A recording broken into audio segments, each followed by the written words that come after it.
munaasabadan ayaa waxay mid ciidamada ilaalada badda Puntland ay ugu dabaaldegayeen sanad guuradii saddexaad xilligii dhidibada loo taagay iyadoona ciidamadu halkaas ay ku soo bandhigeen gaardi ay ugu talagaleen munaasabadani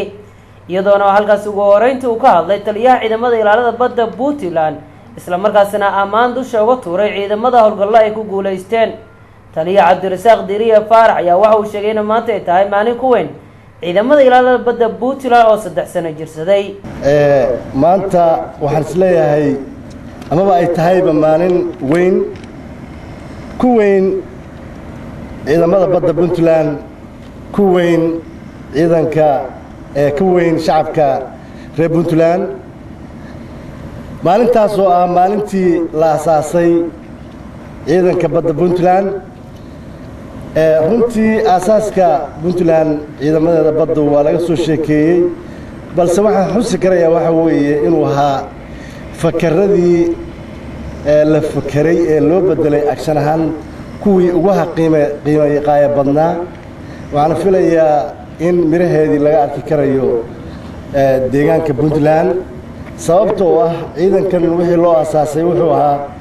la dagaalanka burcadbadeeda iyo kalluumaysiga maartay sharciga waana ciidan ka mid ah ciidamada Puntland xagga ammaanka waxa soo dhanna waxaad moodaa runtii in lagu guuleystay intoodii badnayd inta kalena insha Allah muddo gaaban lagu guuleysan doono intaas kadib ayaa waxaad ciidamada halkaas joogay la guddoonsiyay qaar ka mid ah abaalmarino ay ku mutaysteen shaqadii ay soo qabteen iyo sidoo kale howlgalla ay ku soo guuleysteen Cabdirasaaq Diriye Faarax taliyaha ciidamada ilaalada badda Puntland ayaa ugu dambeyntii wuxuu ciidamadiisa u sheegay in abaalmarintu ay muhiim u tahay ciidamada isla markaasina ay dhiirigelin u tahay inaad abaalmariso suuragal ma aha dadkoo dhan la abaalmariyo tii anigu aan abaalmarintii aan mudnaa dahabsada iqa tii ay mudnaydeenna Saciid baa idin wasaas hadduu nini wax noo qaato ninkaas ay noo ما هكلية أنت سعيد فيعان لكن إن كانوا كسي فيعان لكن وهو يجدده إن أي يرجل إنه واحد بهكذا نلاقيه واحد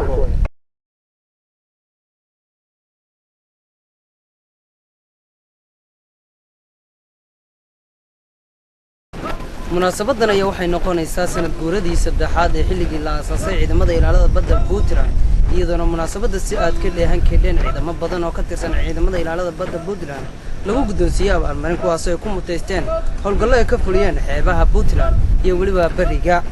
Axmed Maxamuud Axmed Nuune TV qaranka Soomaaliyeed magaalada Boosaaso.